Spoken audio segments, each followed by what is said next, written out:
Hi,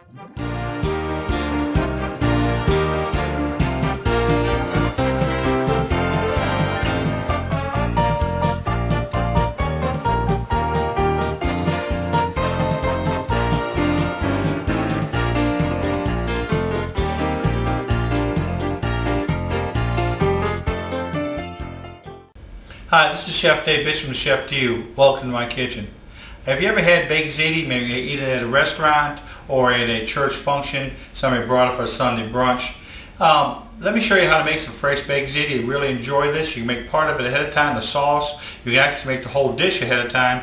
Put it in the refrigerator. Next day, go ahead and put it in the oven and bake it. It's really delicious. Got a lot of flavors blending with the cheeses and a nice red sauce. A nice red sauce with ground beef in it. I will show you how we made this in the video. We're going to have our noodles. We're going to use 8 ounces of noodles. These ziti noodles. The reason I'm showing you the water because most of us know how to cook noodles, but we forget one thing a lot of times is putting salt in the water. This is a big part of making your pasta. Your pasta is going to have the right flavor. If you do not do that, your pasta is going to be kind of weak when it's added to our sauce.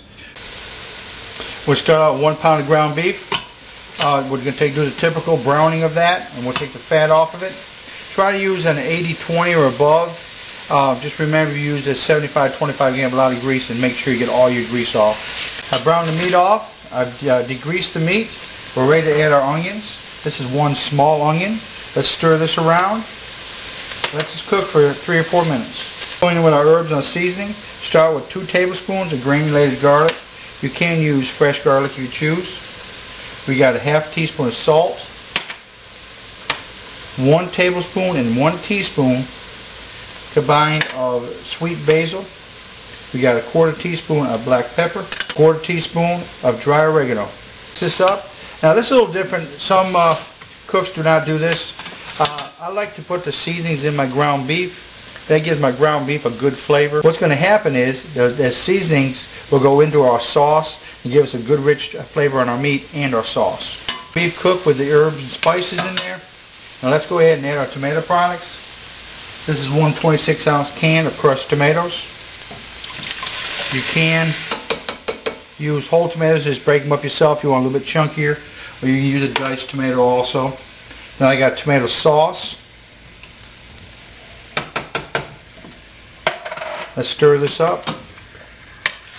If you like it good and thick, don't add any water to it. You can add up to a ¼ cup of water to this and let it simmer down to a thicker sauce. We're going to bring this to almost to a boil, not rapidly, slowly, and then we'll let it simmer for about 45 minutes to an hour. Sauce cook. Let's go ahead and take a look at it. See, it's got it good and hot, steaming really well. It's cooked down really well. Let's take a look at that. Here's the pasta. I've cooked it al dente, drained the water off. It's still hot. We're going to pour it in our casserole dish.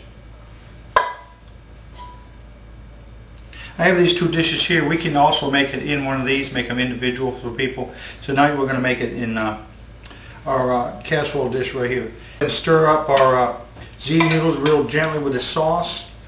You want it wet, but you don't want it really soupy because it's just going to run on your dinner plate when you go scoop it out. The step is take the ricotta cheese. This is about 4 ounces. I took 3 tablespoons. I grated Parmesan and stirred it in there for the flavor. Now what we're going to do is just take this and drop it in small areas throughout the top of the baked ziti. If you do not have ricotta cheese, or if you cannot find any, cottage cheese works the same way.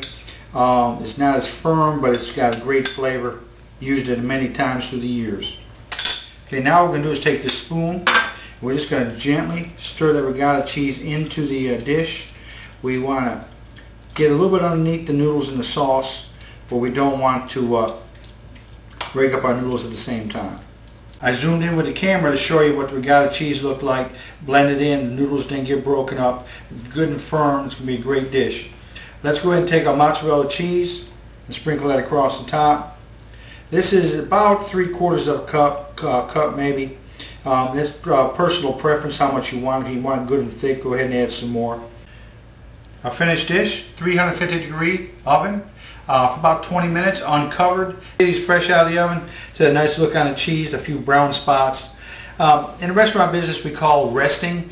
Some foods like lasagna, ziti, and a lot of your meat dishes, you want to let them rest 10 to 15 minutes before you dig into them so they're not running.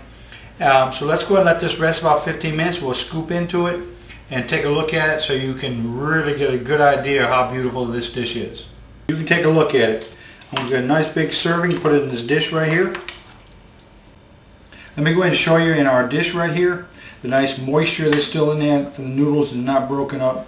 Nice presentation for the cheese. We got a dish of baked ziti right here. You can see a little bit of the regatta cheese and the nice beautiful mozzarella. I'm going to just take a little bit of this mixture of Parmesan and parsley and sprinkle it on for presentation. Put a little bit of garlic bread on the side. Can't beat that, folks. I'm looking forward to supper tonight. This is Chef Dave Bishop, cooking and teaching. Till next time, may God bless.